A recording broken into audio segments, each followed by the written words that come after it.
குருவே சரணம். எல்லோருக்கும் நமஸ்காரம்.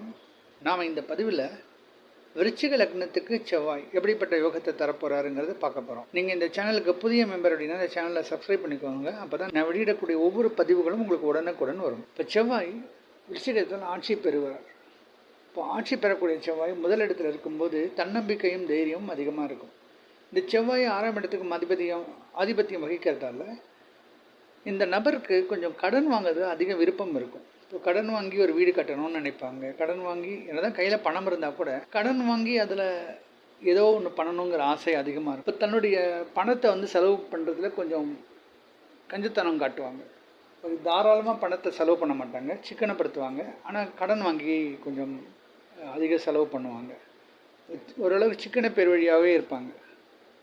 ஆனால் தன்னம்பிக்கை தைரியம் எல்லாமே இருக்கும். எப்படிப்பட்ட பிரச்சனைகளையும் சமாளிக்கக்கூடிய ஒரு ஆற்றல் இவங்களுக்கு இருக்கும். இந்த லக்னத்தில் இப்படிப்பட்ட அமைப்பு இருக்கும்போது ஒரு சிலர் மருத்துவராக இருக்கிறதுக்கான வாய்ப்புகளும் இருக்குது. இந்த லக்னத்துக்கு 2ஆம் இடமான தனுசில் செவ்வாய் இருக்கும்போது மற்றவங்களுக்கு அறிவுரை சொல்லக்கூடிய ஒரு பொசிஷன் இவங்களுக்கு இருக்கும். இப்போ போதனை சொல்கிறவங்க, அடுத்தவங்களுக்கு அறிவுரை சொல்கிறவங்களுக்குலாம் இப்படிப்பட்ட அமைப்பு இருக்க சான்ஸ் இருக்குது. குடும்பத்திலையும் பெண்களுக்கு இப்படிப்பட்ட நிலை இருக்கும்போது அவங்க மற்றவங்களுக்கெல்லாம் கைட் பண்ணுவாங்க.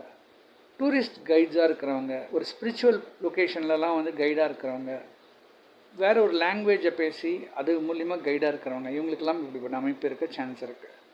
ஓரளவுக்கு பொருளாதார முன்னேற்றம் இருக்கும். இவங்களுக்கும் பிரயாணங்கள் அடிக்கடி ஏற்படக்கூடிய சூழ்நிலை இருக்கும். செவ்வாய் 3ஆம் இடமான மகரத்தில் உச்சமடையும் போது இவங்களோட முயற்சிக்கு நல்ல வெற்றி கிடைக்கும், நல்ல பேர் புகழெல்லாம் கிடைக்கும். குறிப்பாக இந்த இப்படிப்பட்ட அமைப்பில் இருக்கக்கூடிய ஸ்போர்ட்ஸ்மேன்லாம் அவங்க ரொம்ப பாப்புலராக இருப்பாங்க. அடுத்தது கலைத்துறையில் இருக்கிறவங்களுக்கும் நல்ல பேர் புகழெல்லாம் கிடைக்கக்கூடிய சூழல் இருக்கும். ஆண்கள் பெண்கள் 2 பேருக்குமே இப்படிப்பட்ட உயர்வு இருக்க சான்ஸ் இருக்குது. செவ்வாய் 4ஆம் இடமான கும்பத்தில் இருக்கும்போது வண்டி வாகன சேர்க்கை இருக்கும்.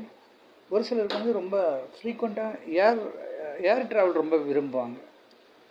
ஃப்ளைட்டில் தான் நிறைய லொக்கேஷன்ஸ்க்கு போகிறதுக்கான சான்சஸ் இருக்கும். தன்னோட வாழ்க்கையில் ஒரு முறையாவது ஃப்ளைட்டில் ட்ராவல் பண்ணிவிடுவாங்க. அதுபோல் இவங்களுக்கு பங்கு சந்தையில் லாபம் கிடைக்கும். ஓரளவுக்கு பொருளாதார முன்னேற்றமும் வசதி வாய்ப்புக்கெல்லாம் ஏற்படக்கூடிய சூழல் இருக்கும். செவ்வாய் 5ஆம் இடமான மீனத்தில் இருக்கும்போது பிள்ளைகளால் நல்ல சப்போர்ட் இருக்கும். இவங்களுடைய குழந்தைகள் இவங்களை விட்டு வெளிநாடு போய் அங்கே செட்டில் ஆகி அது மூலியமாக இவங்களுக்கு நல்ல ஒரு ஆதாயம் ஏற்படக்கூடிய சூழலும் இருக்கும்.